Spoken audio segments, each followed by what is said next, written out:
So one thing I do a lot that I haven't done quite much of in the recent years is movies. I am a cinephile through and through. I really, really love movies. I could just stay all day watch movies, but then growing up and responsibilities have gotten in the way of that. But that didn't stop me from watching a few movies this year. So these are the list of my top 10 movies I've seen this year. And yeah, this list is not like a perfect list based on quality, it's just based on my personal preferences. And some biases are there as well. So these are just Mauli's favorite 2025 movies. So first on the list we have Naked Gun.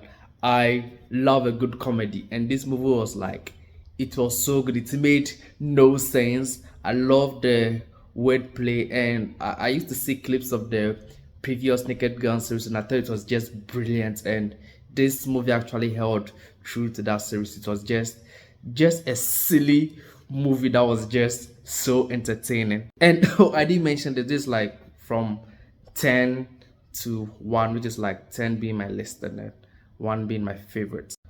Number 9, uh, Running Man. Running Man was very good. It was very entertaining. I kind of liked the story and the whole social commentary of the movie. Yeah, it was a good movie. Number 8, Fantastic Four First Steps. A lot of people I know don't really like this movie because there wasn't so much action, but I am more into stories, and I think this movie had an amazing story. It should probably be higher on this list. Number 7, this movie would probably be higher in a lot of people's list, but then I think it's a little bit overrated. That's a bold statement because number 7 is Sinners. Sinners is like, it's a really good movie. It had a great story, great action, great visuals. My favorite part of the movie was the villain. He was just so interesting, and the song is sung was like a very dope and catchy song. So, which movies beat Sinners on my list? Well, let's find out. At number 6, we have Zootopia. Now, I didn't sleep through a lot, but then I slept through a little bit of Zootopia. But then it was still a really, really good movie. It was like, I don't know, it was so good. Even though the internet ruined the big twist for me at the end, I think it was still an amazing movie. Yeah, Zootopia was just really, really good. Now, moving on to the top 5.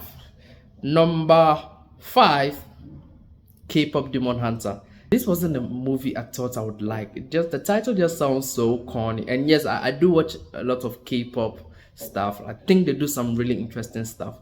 But K-pop Demon Hunter was just, it was just so good. The story, the songs, everything, just too good. Probably it was too good.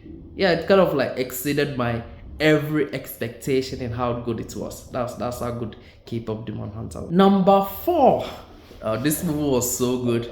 I watched it twice back to back. The first time I watched it, and that movie is Weapons. I really, really like Weapons. Just a crazy balance of scary and funny, and it was just so satisfying. The ending is one of the most satisfying endings I have ever seen. Now to my number 3.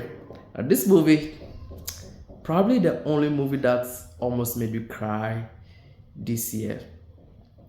This movie, that's Better Man. Now, this movie came early in January and it flopped, and I kind of get why it flopped. It's a biographical movie about one of the greatest British musicians, and they decided to use a CGI ape to represent the guy, and it made sense from an artistic point because the guy saw himself as a dancing ape. That's how I described himself. It was directed by the guy who did The Greatest Showman, and I really, really love The Greatest Showman, the visuals and everything. So I thought that was what piqued my interest into watching Better Man.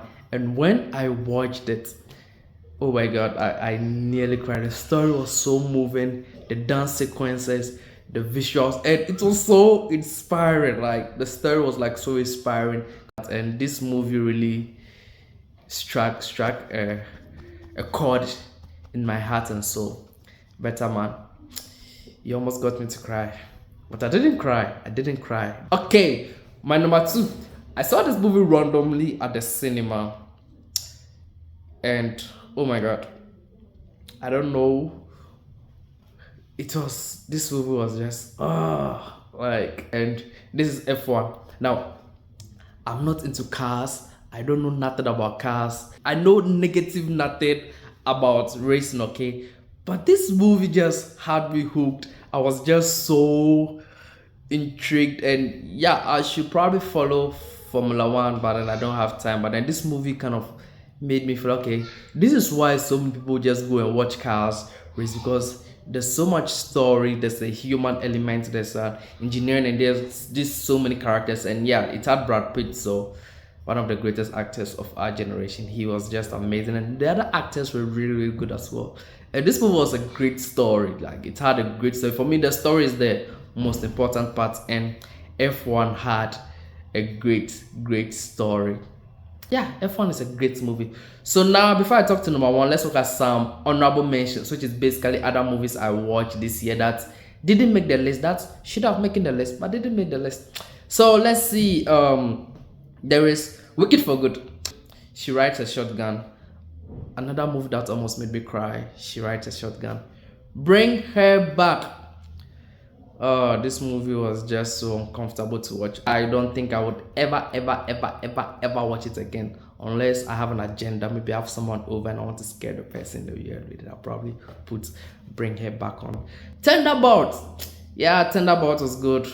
I don't know, it just felt kind of like but it was good. It was good. And then Havoc, that was Netflix movie. Havoc was like really, really good. So number one, and if you know me, you've probably guessed what movie this is. It's none other than Superman.